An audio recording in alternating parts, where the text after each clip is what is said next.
എല്ലാ കൂട്ടുകാർക്കും നല്ലൊരു ദിവസം ആശംസിച്ചുകൊണ്ട് മാമ്പഴത്തിന്റെ പുതിയ വീഡിയോയിലേക്ക് സ്വാഗതം. നമുക്ക് നേരെ കിരണിന്റെയും കല്യാണിന്റെയും അടുത്ത ആഴ്ചയിലെ നല്ലൊരു പ്രൊമോ വിശേഷം കണ്ടാലോ. അങ്ങനെ അടുത്ത ആഴ്ച നമ്മൾ കാണാൻ പോകുന്ന പ്രകാശിന്റെ തകർച്ചയാണ്. പ്രകാശനും ലക്ഷ്മിയും നേർക്ക് നേർ കണ്ടുമുട്ടുകയാണ്. അങ്ങനെ അവസാനം പ്രകാശൻ ആ സത്യങ്ങളൊക്കെ മനസ്സിലാക്കുവാണ്. കാർത്തിക തന്റെ മകളാന്നൊക്കെയുള്ള സത്യം തകർന്ന് തരിപ്പണമായി പോവാണ് പ്രകാശൻ. അപ്പൊ അതിന്റെ കുറച്ച് വിശേഷങ്ങളൊക്കെയാണ് നമ്മൾ അടുത്ത ആഴ്ച കാണാൻ പോകുന്നത്. കഴിഞ്ഞ ദിവസം നമ്മൾ കണ്ടു, അല്പൻ അർത്ഥം കിട്ടിയ അർദ്ധരാത്രി കൊട പിടിക്കുന്നു പറഞ്ഞ പോലെയാണ് ഭാനുമതി അമ്മയുടെ കാര്യം.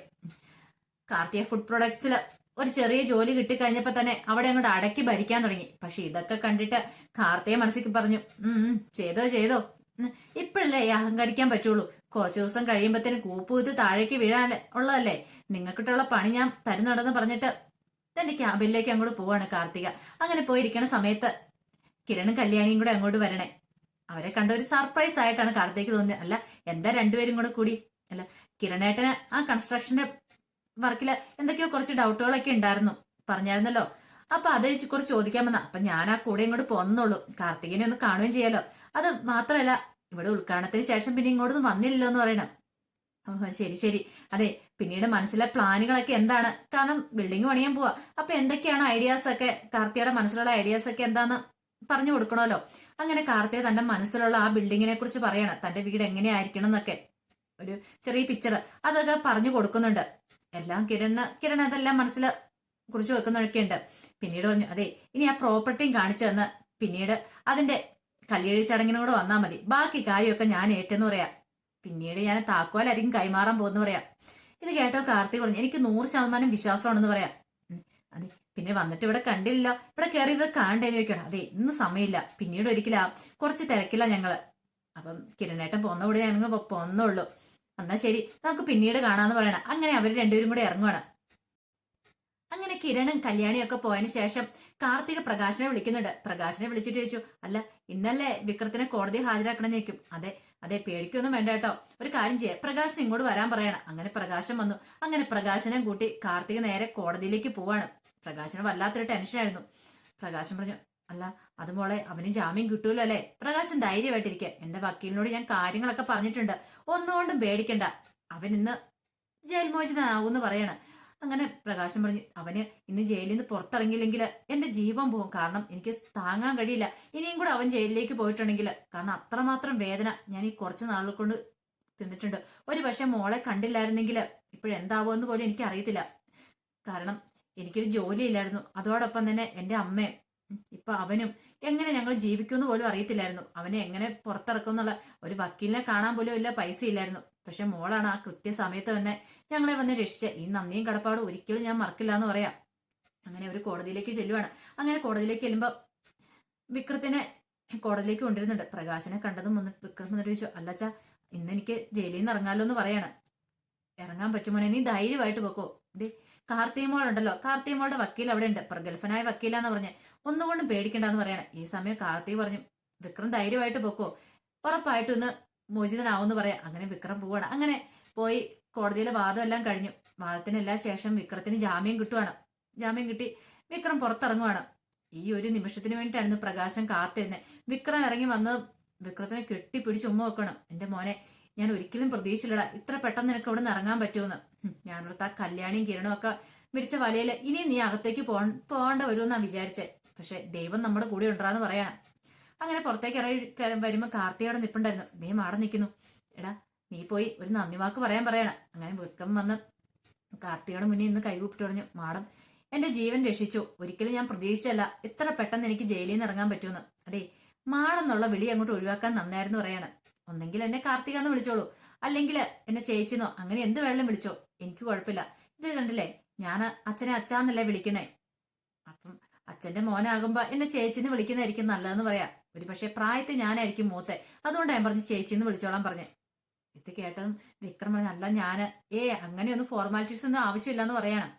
വിക്രത്തിന് ഇതും കൂടെ കേട്ടാൽ ഭയങ്കര സന്തോഷമായി, കാരണം ഒരിക്കലും പ്രതീക്ഷിച്ച കാര്യമല്ലല്ലോ ഇത്. പിന്നീട് വിക്രത്തിനോട് പറഞ്ഞു, ഈ നിൽക്കുന്ന നിങ്ങളുടെ അച്ഛനുണ്ടല്ലോ പ്രകാശൻ, എന്റെ അച്ഛന്റെ അതേ ചായ തന്നെയാ, അതുകൊണ്ടാണ് ഞാൻ അവരെ അച്ഛാന്ന് വിളിക്കുന്നത്. എന്റെ കാറിന്റെ ഡ്രൈവറായിട്ട് നിയമിക്കുന്നത് ഈ കണ്ട സൗകര്യങ്ങളെല്ലാം കൊടുത്ത് അതുകൊണ്ടാന്ന് പറയാ. എന്റെ ഒരു അച്ഛന്റെ സ്ഥാനത്ത് തന്നെയാണ് കാണുന്നത്. അപ്പൊ നിങ്ങളെ സഹായിക്കേണ്ട ബാധ്യത എനിക്കുണ്ട്, അതുകൊണ്ടല്ലേ ഞാൻ ജയിലിൽ നിന്ന് ഇറക്കാനായിട്ട് കൂട്ടു തന്നെന്ന് പറയാം. ഈ നന്ദിയും കടപ്പാടും ഒരിക്കലും മറക്കില്ല എന്നൊക്കെ വിക്രമൊക്കെ പറയുന്നുണ്ട്. പിന്നീട് പ്രകാശിനോട് പറഞ്ഞു, അതെ ഒരു കാര്യം ചെയ്യാം, നമുക്ക് കമ്പനിയിലേക്ക് പോയാലെന്ന് ചോദിക്കണം. എന്നാ ശരി വാ മോളെ എന്ന് പറഞ്ഞ് വരുവാണ്. അങ്ങനെ അവർ 3 പേരും കൂടെ കമ്പനിയിലേക്ക് വരുവാ. ഈ സമയത്ത് പ്രകാശൻ നിലത്തൊന്നും അല്ലാതെ നിന്നിരുന്നേ. പ്രകാശിന്റെ കൂടെ 100 സ്വപ്നങ്ങളൊക്കെ ആയിരുന്നു. കാരണം ഇനി ഇവനും കൂടെ പുറത്തിറങ്ങി, ഇനിയാണ് ശരിക്കും താൻ കളിക്കാൻ പോകുന്നത്. ഇത്രയും കാലം ആ കല്യാണിയും കിരണും ചവിട്ടി താഴ്ത്തിയിട്ടേക്കുമായിരുന്നു. ഇനിയാണ് പ്രകാശിന്റെ യഥാർത്ഥ മോഹം അവറ്റകൾ കാണാൻ പോകുന്നത്. അങ്ങനെ കമ്പനിയുടെ മുന്നിൽ വന്ന് കാറ് നിന്നു. കാർത്തികൻ കൂടെ മുമ്പിൽ പോയി. ഈ സമയം വിക്രം നോക്കുവായിരുന്നത്. എന്നാ വലിയ കമ്പനിയാ, ഇത്രയും വലിയ കമ്പനിയോ, കൊള്ളാലോ. പ്രകാശം പറഞ്ഞു, എങ്ങനെയുണ്ടാ കമ്പനി? കൊള്ള, സൂപ്പർ ആയിട്ടാണെന്ന് പറയാണ്. അങ്ങനെ വിക്രം പ്രകാശനും കൂടെ അകത്തേക്ക് കയറി വരുവാണ്. അങ്ങനെ അകത്തേക്ക് കയറി വന്നപ്പോഴത്തേനും ഭാനുമതിയമ്മ പെട്ടെന്ന് വിക്രത്തിനെ കൊണ്ട് മോനെന്നും പറഞ്ഞുകൊണ്ട് പോകുന്ന ഓടി വന്ന് കെട്ടിപ്പിടിക്കണ്ട, എന്നാലും നീ ഇത്ര പെട്ടെന്ന് ഇറങ്ങിയില്ലാടെന്ന് പറയാണ്. അല്ല അമ്മമ്മയ്ക്ക് സുഖമല്ലേ നിൽക്കണം. പിന്നെ സുഖമാണോന്നോ എന്റെ മോനെ, ഇവിടെ കണ്ടില്ലേ, ഇവിടെയുള്ള സ്റ്റാഫുകളൊക്കെ എന്നെ അനുസരിക്കും. ഞാൻ പറയുന്നതിന്റെ അപ്പുറത്തേക്കൊന്നുമില്ല. എല്ലാ കാര്യത്തിലും എന്റെ ഒരു മേൽനോട്ടം വേണം. അത്രയ്ക്ക് പേടി ഇവിടെ എല്ലാവർക്കും എന്നെ എന്നൊക്കെ പറയാ. ഇതെല്ലാം കേട്ടപ്പം വിക്രം പറഞ്ഞു, കൊള്ളാലോ അമ്മമ്മ പറയാണ്. അങ്ങനെ കാർത്തിക പ്രകാശത്തിനെയും വിക്രത്തിനെയും തന്നെ ക്യാബിലേക്ക് കൂട്ടിക്കൊണ്ട് പോകുന്നുണ്ട്. പിന്നീട് അവിടെ ചെന്നിരുന്നിട്ട് വിക്രത്തിനോട് പറഞ്ഞല്ല, ഇനിയിപ്പോ വിക്രത്തിന്റെ ഭാവി പരിപാടി എന്തെന്ന് ചോദിക്കാം. അല്ല എവിടെയെങ്കിലും ഒരു ജോലി വേണം, അതാണ് എന്റെ പ്രധാനപ്പെട്ട കാര്യം. അല്ല ജോലിയുടെ കാര്യമാണോ, അത് നമുക്ക് സെറ്റ് ആക്കാവുന്നുള്ളൂ. ഞാൻ നോക്കട്ടെ, ഇവിടെ ഏതെങ്കിലും ഒരു പോസ്റ്റർ ഉണ്ടെങ്കിൽ ഞാൻ വിക്രത്തിന് ജോലി തരാം. ഇപ്പൊ തന്നെ ആണെങ്കിലും അച്ഛനാണെങ്കിലും വിക്രത്തിന്റെ അമ്മമ്മയാണല്ലോ ഇവിടെയാണല്ലോ ജോലി ചെയ്യുന്നത്. ഇനിയിപ്പോ വേറെ ജോലി തേടി അലയുവിന്റെ ആവശ്യമൊന്നുമില്ലെന്ന് പറയണം. ഇത് കേട്ടതും പ്രകാശം പറഞ്ഞു, അത് ശരിയാ മോളെ, ഇവൻ നല്ലവനാ, ഇവൻ കഴിവുള്ളവനാ. ഇവനൊരു കല്യാണം കഴിച്ച അവൻ ചെയ്ത ഏറ്റവും വലിയ തെറ്റ് അത്. പക്ഷെ ഇവനല്ലാതെ ഒരു തെറ്റും ചെയ്തില്ലെന്ന് പറയാ. അതിനെക്കുറിച്ചൊന്നും അച്ഛൻ ഇനി ചിന്തിക്കുകയും വേണ്ട, സങ്കടപ്പെടുകയും വേണ്ട. വിക്രം ജയിലിൽ നിന്ന് ഇറങ്ങിയല്ലോ, അത് പോരെ, ഇനി അവന് നല്ലൊരു ജോലി, പിന്നെ അവന്റെ വേറൊരു വിവാഹമോ കഴിപ്പിക്കാം. അച്ഛൻ ധൈര്യമായിട്ട് ഇരിക്കാൻ പറയണം. ഇത് കേട്ടൻ പ്രകാശം പറഞ്ഞു, ഇപ്പഴാ എന്റെ ശ്വാസം നേരെ വീണേ. ഒരു പക്ഷേങ്കില് ഇന്ന് വിക്രം ജയിലിൽ നിന്ന് ഇറങ്ങിയില്ലായിരുന്നെങ്കിൽ എനിക്ക് എന്ത് സംഭവിക്കുമെന്ന് പോലും അറിയത്തില്ലായിരുന്നു. കാരണം എന്റെ ശ്വാസം വീണ്ടും നിലച്ചു പോയണം. അന്ന് ഇവനെ അസുഖമായി കഴിഞ്ഞപ്പോഴാണ് എനിക്ക് അറ്റാക്ക് ഉണ്ടായത്. പക്ഷേങ്കിൽ ഇന്ന് ഇവനെ ഇറങ്ങിയെന്ന് കണ്ടിട്ടുണ്ടെങ്കിൽ എനിക്ക് സഹിക്കാൻ പറ്റുന്ന കാര്യമായിരിക്കില്ല. ഒരുപക്ഷെ മോള് വന്നുകൊണ്ട് മാത്ര ഇങ്ങനെയൊക്കെ നടന്നത്. പിന്നീട് വീണ്ടും പ്രകാശൻ നന്ദിയൊക്കെ പറയുന്നുണ്ട്. അതെ ഒരു കാര്യം ചെയ്യാം, രണ്ടുപേരും കൂടെ ചെല്ല്, വൈകുന്നേരം ഞാൻ വരാം, ഞാൻ വന്നിട്ട് എന്ത് തീരുമാനം എടുക്കാം. വിക്രത്തിന്റെ ജോലിയുടെ കാര്യമല്ലേ, നമുക്ക് ശരിയാക്കാന്നൊക്കെ പറയാണ്. അങ്ങനെ അവർ രണ്ടുപേരും കൂടെ പോവാണ്. ഈ സമയം കാർത്തിയെ മനസ്സിൽ പറഞ്ഞു, എടാ നിന്നെ ഞാൻ ജയിലിൽ നിന്ന് ഇറക്കിയത് എന്തിനാന്നറിയോ, എന്റെ പ്രതികാരം വീട്ടാൻ വേണ്ടിയിട്ടാ. നിനക്ക് പെണ്ണുങ്ങളെ ഇഷ്ടമില്ലല്ലേ, അതുപോലെ നിന്റെ അച്ഛനും. എടാ നിന്റെ അച്ഛന്റെ ഇതാണ് മകള് തന്നെയാടാ ഞാനും. എന്നിട്ട് ഇതൊക്കെ നീയൊക്കെ അറിയാൻ പോകുന്നുള്ളൂ ഇനി, ഈ കാർത്തിക ആരാന്നൊക്കെയുള്ള കാര്യം. നീയൊക്കെ തകുരൂടാ, നീയൊക്കെ അതുവരെ നീയൊക്കെ അങ്ങോട്ട് അഹങ്കരിച്ചുകൊണ്ട് നടക്ക്. ഇതിനൊക്കെ ഒരു അവസാനം ഉണ്ടാവുന്നു മനസ്സിൽ പറയാണ്. പിന്നീട് ഈ ഒരു സന്തോഷം അറിയിക്കാൻ വേണ്ടിയിട്ട് നേരെ ചെല്ലുന്ന പ്രകാശനും വിക്രം കൂടെ ചേർന്ന് കല്യാണിയും കിരണിന്റെ അടുത്തേക്ക് ചെല്ലുന്നത്. കാരണം അവരെയൊന്നും വെല്ലുവിളിച്ചില്ലെങ്കിൽ ഒരു സുഖവും കിട്ടത്തില്ലല്ലോ. കാരണം ഇത്ര വലിയ സൗഭാഗ്യങ്ങളൊക്കെ താങ്കൾക്ക് വന്നു ചേർന്നിരിക്കുമല്ലേ. അങ്ങനെ രണ്ടുപേരും കൂടെ കിരണിന്റെ കല്യാണിന്റെ അടുത്തേക്ക് ചെല്ലുവാണ്. അങ്ങനെ ചെന്നിട്ട് പിന്നെ വിക്രത്തിനെ ചൂണ്ടിക്കാണിച്ചിട്ട് പറഞ്ഞു, നീ എന്താ വിചാരിച്ച, എന്റെ മോൻ എന്നും അകത്ത് കിടക്കുന്നു, നോക്കടി കണ്ണ് തെളിച്ചു നോക്ക്. എന്റെ മോൻ പുറത്തിറങ്ങി, ഇവനെ ഇറക്കാനായിട്ട് ലക്ഷങ്ങളല്ല കോടികൾ വരെ മുടക്കാനായിട്ട് തയ്യാറായിട്ട് ആൾക്കാരുണ്ടെന്ന് പറയാ. എങ്ങനെയുണ്ട്, നീ കള്ളക്കേസ് കുടിക്കുക ഉടനെ ഇവൻ അകത്ത് കിടന്ന് മരിക്കും നീ വിചാരിച്ചു എന്ന് ചോദിക്കാം. ഇത് കേട്ടപ്പം കല്യാണി പറഞ്ഞു, എനിക്ക് അങ്ങനെയുള്ള ചിന്തകളൊന്നും ഇല്ലായിരുന്നു. തെറ്റ് ചെയ്തോണ്ട് അവന് ശിക്ഷ കിട്ടണം. ഈ സമയം കിരൺ പറഞ്ഞു, അതങ്ങനെ തന്നെയാ കല്യാണി പറഞ്ഞ ശരിയാ, ഉപ്പ് തന്നെ നാം വെള്ളം കുടിക്കുന്നു പറഞ്ഞ ശരിയായിട്ടുള്ള കാര്യം. നീ തെറ്റ് ചെയ്തു, അതിനുള്ള ശിക്ഷ നിനക്ക് കിട്ടിയെന്ന് പറയാം. പിന്നെ തെറ്റ് ചെയ്ത് പോലും, പക്ഷെ ഇനിയാടാ ഞാൻ ശരിക്കും കളിക്കാൻ പോകുന്നേ, ഈ വിക്രം ആരാ നീ അറിയാൻ പോകുന്നുള്ളെന്ന് പറയാം. ഇത് കേട്ട പ്രകാശം പറഞ്ഞു, അതെ എന്റെ മോന് ഇനി രാജയോഗം രാജയോഗം. എന്റെ മോന് വലിയ കമ്പനിയിലെ ജോലി കിട്ടാൻ പോന്നെ, പിന്നെ അവൻ നല്ല രാജാവിനെ പോലെ ജീവിക്കും നിന്റെ കൺമുന്നിൽ കൂടെ, അല്ലാതെ നിങ്ങളുടെ ഈ തുക്കടാശി കമ്പനി പോലൊന്നും അല്ലാന്ന് പറയാം. ഇത് കേട്ടപ്പോ കല്യാണം പറഞ്ഞു, അങ്ങനെ ആയാ കൊള്ളാം. പിന്നെ എവിടെയൊക്കെ പോയി പരിപാടി അവതരിപ്പിച്ചെങ്കിലും അവിടെയെല്ലാം തോറ്റ് തുന്നമ്പാടി വന്നിട്ടല്ലേ ഉള്ളൂ. ഈ പ്രാവശ്യം അങ്ങനെയൊക്കെ തന്നെ ആയിരിക്കും എന്ന് പറയാം. എടി അതൊക്കെ വെറുതെ നിന്റെ ധാരണ മാത്രമാണെന്ന് പറയാം. കിരൺ പറഞ്ഞു, കൂടുതലൊന്നും വാചകം അടിക്കാതെ ഇറങ്ങി പോകാൻ പറയണം. ഇത് കേട്ടൻ പ്രകാശം പറഞ്ഞു, എടാ പോകാൻ തന്നെ എടാ വന്നേ, പക്ഷെ ഒരു കാര്യമുണ്ട്, ഇനി എന്റെയോ എന്റെ മോന്റെ നേർക്കോ നീയോ നിന്റെ ഭാര്യ എന്ന് പറഞ്ഞ ഇവളുണ്ടല്ലോ, ഇവളോ എന്തേലും കാര്യത്തിനും വന്നിട്ടുണ്ടെങ്കിൽ ഞങ്ങളുടെ നേർക്കെങ്കിലും എന്തേലും കാര്യമായിട്ട് അല്ലെങ്കിൽ എന്തേലും കള്ളക്കേസ് കൊടുക്കാനായിട്ട് എന്തേലും ഭാവം ഉണ്ടെങ്കിൽ നിന്നെയൊന്നും വെറുതെ വെച്ചേക്കില്ല. ഈ പ്രകാശനായിരിക്കില്ല അപ്പൊ കാണാൻ പോന്നേ, ഭൂമിക്ക് മീതെ നിന്നെയൊന്നും വെച്ചേക്കലെന്ന് പറയാം.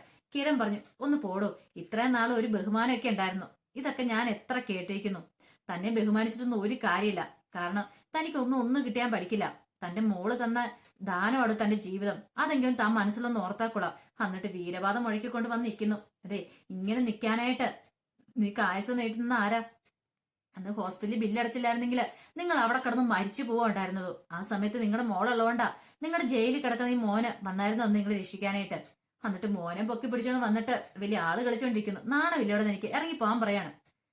ഇത് കേട്ടും വിക്രം പറഞ്ഞത്, കിരണം മര്യാദയ്ക്ക് സംസാരിച്ചോണം. എന്റെ അച്ഛനോടാണ് സംസാരിക്കുന്ന ബോധം വേണം. പിന്നെ നിന്റെ അച്ഛനാരാ? മര്യാദയ്ക്ക് വിളിച്ചോണ്ട് പൊക്കോ, അല്ലെ രണ്ടെണ്ണം എന്റെ ഇത് മേടിക്കുമെന്ന് പറയണം. ഈ സമയം വിക്രം പറഞ്ഞു, വാച്ച നമുക്ക് പോവാന്നും പറഞ്ഞ് വിളിച്ചോണ്ട് പോവാണ്. അങ്ങനെ ഇറങ്ങിയപ്പോ തന്നെ പ്രകാശം പറഞ്ഞു, അവന്റെ ഒന്നും കളി അതേ കാലം ഉണ്ടാകത്തില്ല മോനെ, നീ ധൈര്യമായിട്ടിരിക്കുക. ഇവനൊക്കെ എത്ര നാളത്തേക്ക് ഇതിനോട് തുള്ളും? ഇവനൊക്കെ കണ്ടു ആണ്ട പടലം ഇവനൊക്കെ അടിയെ തകർന്നു പോകും. ആ ഒരു കാഴ്ച നമുക്ക് അധികം വൈകാതെ കാണാന്ന് പറയാം. ഈ സമയം കല്യാണി കെട്ടുണ്ടോട് പറഞ്ഞു, അവൻ പുറത്തിറങ്ങിയിട്ടുണ്ട്. പക്ഷെ അവന് പുറത്തിറക്കാനായിട്ട് ഏതോ ഒരു വക്കീല് വന്നിട്ടുണ്ട്. അതെങ്ങനെയാണെന്ന് നമുക്ക് അറിയത്തില്ല. കിരൺ പറഞ്ഞു, അവൻ ഇനിയിപ്പോ ഇറങ്ങിയിട്ട് എന്ത് ചെയ്യാനാ? അവൻ കള്ളൻ എന്നുള്ള അവന് പേര് വീണ് കഴിഞ്ഞു. ഇനിയിപ്പോ അവന് ഏതെങ്കിലും കമ്പനി ചെന്ന് ആരെങ്കിലും ജോലി കൊടുക്കുമെന്ന് ചോദിക്കാം. കല്യാണോട് പറയാൻ പറ്റില്ല. കാലം വല്ലാത്ത കാലമല്ലേ. അപ്പൊ ആരെങ്കിലും ഒക്കെ ജോലി കൊടുക്കുമായിരിക്കും എന്നൊക്കെ പറയാണ്. പിന്നീട് മനോഹർ നിഷയെ കാണാനായിട്ട് നിഷയുടെ വീട്ടിലേക്ക് ചെല്ലുവാണ്. അങ്ങനെ മരുമോനെ കണ്ടപ്പോ തന്നെ നിഷയുടെ അമ്മ നല്ല രീതിയിലൊക്കെ സൽക്കരിക്കുന്നൊക്കെയുണ്ട്. ഭാവി മരുമോനാണല്ലോ, ഒന്നിനും ഒരു കുറവും വരുത്തില്ല. പോരാത്തല അമേരിക്കക്കാരനും കൂടെ ആണല്ലോ. അങ്ങനെ സൽക്കാരമൊക്കെ സ്വീകരിച്ചതിന് ശേഷം മനോഹർ പറഞ്ഞു, അല്ല ആന്റി, ഞാനൊരു കാര്യം കൂടെ പറയാൻ വേണ്ടി വന്നാന്ന് പറയും. അല്ല എന്താ മോനെ, കാര്യം എന്താന്ന് പറഞ്ഞു. അല്ല അച്ഛനിവിടെ ഉണ്ടെന്ന് വിചാരിച്ചാൽ വന്നേ. അത് കുഴപ്പമില്ല, അച്ഛൻ വരുമ്പോ ഞാൻ പറഞ്ഞോളാന്ന് പറയണം. അതെന്താന്ന് വെച്ചാ കല്യാണം വലിയ രീതിയിൽ നടത്തണ്ടെന്നാ ഞാൻ കരുതിയിരിക്കുന്നത്. അതെന്താ മോനെ? അല്ല അങ്ങനെ നടത്തിയിട്ടുണ്ടെങ്കിൽ എന്റെ ആൾക്കാരെ ഒക്കെ കുറെ പേരെ വിളിച്ചിട്ടുണ്ടെങ്കിലേ അത് വലിയ പ്രശ്നമാകും ആന്റി എന്ന് പറയണം. അതെന്താ അങ്ങനെ പറഞ്ഞ്? ഞാൻ നിഷയോട് ഇതിനെക്കുറിച്ചൊക്കെ പറഞ്ഞിട്ടുണ്ടായിരുന്നു. ഒരു പക്ഷെ എന്റെ വീട്ടുകാരൊക്കെ വന്നിട്ടുണ്ടെങ്കിൽ എന്റെ അച്ഛനും ഇതുവരെയായിട്ട് പറഞ്ഞിട്ടില്ല. ഇപ്പൊ നിഷയുടെ ചേച്ചി ഇങ്ങനെ ഒളിച്ചോടി പോയതാന്നും ആ പ്രശ്നങ്ങളൊന്നും അറിയത്തില്ല. അവര് വന്നിട്ടുണ്ടെങ്കിൽ അവർ ഈ കാര്യങ്ങളൊക്കെ അറിയും. ഇത് പക്ഷെ എന്റെ അച്ഛനോടും അമ്മയോടും പറയാനും ചാൻസ് ഉണ്ട്. അങ്ങനെ വന്നിട്ടുണ്ടെങ്കിൽ അത് വല്ലാത്ത പ്രശ്നമാവും. ഇനി അവരോട് മറച്ചു വെച്ചാൽ അത് മാത്രമല്ല, ഇങ്ങനൊരു ബന്ധത്തിലാണോ ഞാൻ പോയി ചാടിയെന്നൊക്കെ അറിഞ്ഞാൽ അവർക്ക് സഹിക്കാൻ പറ്റുന്ന കാര്യമായിരിക്കില്ല. ആ സമയം അവർ പിന്നെ അവരെങ്ങനെ പ്രതികരിക്കുമെന്നും അറിയത്തില്ല. ഓ അങ്ങനെയാണല്ലേ കാര്യങ്ങള്. ശരി ശരി മോനെ, ഞാൻ അദ്ദേഹത്തോട് പറയാന്ന് പറയാണ്. മനോഹറിന് സന്തോഷമായി. ഏകദേശം താൻ ഉദ്ദേശിച്ച പോലെയൊക്കെ കാര്യങ്ങൾ നടക്കുന്നുണ്ട്. അങ്ങനെ യാത്ര പറഞ്ഞ് ഇറങ്ങിക്കഴിഞ്ഞപ്പോൾ മനോഹർ ഒരു കാര്യം തീരുമാനിച്ചു. ഇനിയിപ്പം സരുവിന്റെ കാര്യത്തിൽ എത്രയും പെട്ടെന്നൊരു തീരുമാനം എടുക്കണം, അല്ലെങ്കിൽ ഇപ്പം ശരിയാവത്തില്ല. അത് മാത്രമല്ല, കല്യാണത്തിന്റെ അന്ന് അവിടെ ആരും ഇങ്ങോട്ട് വരാൻ നോക്കുകയും ചെയ്യണം. ഒരു പക്ഷെ രാഹുൽ എന്ന് പറയുന്ന ദുഷ്ടൻ അങ്ങേര് വന്നാലും കുഴപ്പമില്ല. പക്ഷേങ്കില് ഷാരി എന്ന് പറഞ്ഞ തന്റെ അമ്മായിമ്മയോ സരിയോ ആരെയോ കല്യാണത്തിന് ഇവിടെ വരാൻ പാടില്ല. അതെങ്ങനെയെങ്കിലും ഒന്ന് ബ്ലോക്ക് ചെയ്യണം, അല്ലെങ്കിൽ തനിക്കിട്ടുള്ള പാര കിട്ടും. പിന്നെ നിഷ എന്നുള്ള മോഹം പോലും പൊളിഞ്ഞു പോയി. നിഷ എന്നല്ല, പിന്നെ എന്താ നടക്കാൻ പോണെന്ന് പോലും അറിയത്തില്ല. അതുകൊണ്ട് അതിനു വേണ്ടി എന്തേലും മുൻകൂർ ചെയ്താൽ മതിയാവുള്ളത് മനോഹർ ചില പ്ലാനുകളും പദ്ധതികളൊക്കെ മനസ്സിലിടുന്നുണ്ട്. പിന്നീട് കാണിക്കുന്ന കാർത്തികയും ലക്ഷ്മിയും കൂടെ സംസാരിച്ചോണ്ടിരിക്കുക. കാർത്തിക അമ്മനെ വിളിച്ചു വരുത്തിയിട്ടുണ്ടായിരുന്നു. കാരണം ഇനിയിപ്പോ കാര്യങ്ങളൊക്കെ അറിയേണ്ട സമയമായി. ഇനിയിപ്പോ ഇതിങ്ങനെ ഒളിച്ചും പാത്തും വെച്ചോണ്ട് പോയിട്ട് കാര്യമില്ല. പ്രകാശനൊക്കെ ഇപ്പൊ നല്ല അഹങ്കരിച്ചാ നടക്കുന്നത്. അതുപോലെ തന്നെ വിക്രം അതിന്റെ തിരിച്ചടി കൊടുക്കണമല്ലോ. അങ്ങനെ ആ ഒരു ദിവസം എത്തി. അങ്ങനെ അവർ സംസാരിച്ചുകൊണ്ടിരിക്കുന്ന സമയത്താണ് അങ്ങോട്ട് പ്രകാശന്റെ വരവ്. പ്രകാശൻ സ്വപ്നത്തിൽ പോലും വിചാരിച്ച കാര്യമില്ല ലക്ഷ്മിനെ അവിടെ കാണുമെന്നുള്ള കാര്യം. അങ്ങനെ സംസാരിച്ചുകൊണ്ടിരിക്കുന്ന സമയത്ത് പ്രകാശൻ അങ്ങോട്ട് കയറി വന്നു. പ്രകാശനെ കണ്ടതും കാർത്തി പറഞ്ഞു, ഇതെന്റെ അമ്മയാ, ലക്ഷ്മി എന്ന അമ്മയുടെ പേര്. ഞാൻ പറഞ്ഞിട്ടില്ലേ അച്ഛനോട് എന്റെ അമ്മ ലക്ഷ്മിയാന്ന്, ഇതാന്ന് പറയാണ്. അങ്ങനെ ലക്ഷ്മിയുടെ നേരെ നോക്കിയത് ഒരു നിമിഷം ഞെട്ടിത്തെറിച്ച് പ്രകാശൻ നിൽക്കുവാണ്. എന്ത് ചെയ്യണമെന്ന് അറിയത്തില്ലാതെ വല്ലാത്തൊരവസ്ഥ. സ്വപ്നത്തിൽ ചിന്തിച്ച കാര്യമല്ല കൺമുന്നിൽ കണ്ടിരിക്കുന്നേ. അപ്പം ഇനിയിപ്പോ ലക്ഷ്മിയാണെങ്കിൽ ഇവളുടെ അമ്മയെങ്കിൽ തന്റെ മകളാണോ കാർത്തിക?